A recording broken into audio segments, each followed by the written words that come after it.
We just soared through human social evolution as using the four elephants. Four elephants? That would have been loud. The four elements as a metaphor.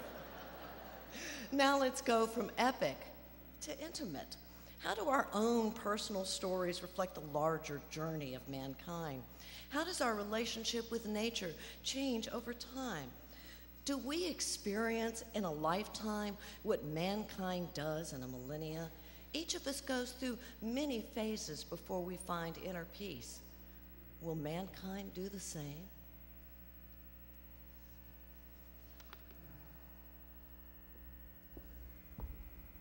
Being here in this beautiful, beautiful space got me thinking about my earliest memory of being in church. Well, it was a hot Texas summer in my backyard in Houston. I was about 2 years old. The backyard was the wild place beyond the house. It's like outer space to me. It was so much greater than me. It was awesome. My sanctuary of my church was underneath the elephant ear plants with leaves so big you could wrap yourself up like a kid taco. Sunlight streamed in through translucent leaves like a stained glass window. I just felt bathed in a warm green glow. My church had a choir too, the cicadas. They just sang and sang and sang. And in the pulpit on a tree limb, a mockingbird went on and on with a musical sermon. And butterflies. Oh, butterflies like angels sailed through sunlight. And little tiny frogs hidden in the ground clutter. They piped in with these sharp little praises. And the bullfrog that lived by the faucet, he bellowed out a hearty, "Amen." Amen. I felt transfixed by the patterns. That high above me in the canopy, these tree branches wove together, bending and shaping themselves to accommodate each other. I watched how the branches, how they divided into smaller branches, and then those dwindled into twigs, and then that branching pattern went right on out into the veins of the leaves. And I felt a part of these patterns, a piece of the web. All these archetypes and all of these images, these levels, these cycles, they all just seeped wordlessly into me.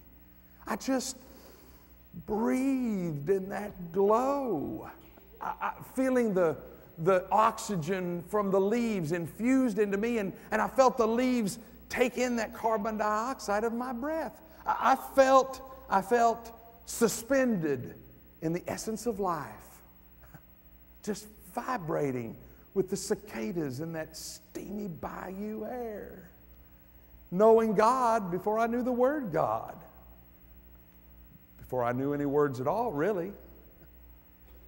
And I wonder if that's what it was like for early humans. Before they had words, did we have thought before we had words? Well, we must have. We must have felt awe at a baby's birth, or sadness at loss, contentment with enough to eat, and satisfaction with soft places to sleep.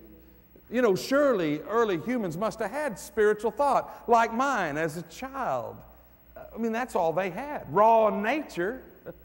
And that's still where I like to go when I need to reconnect with God. It's just so much easier to recognize the oneness out in nature than it is in, say, an office cubicle.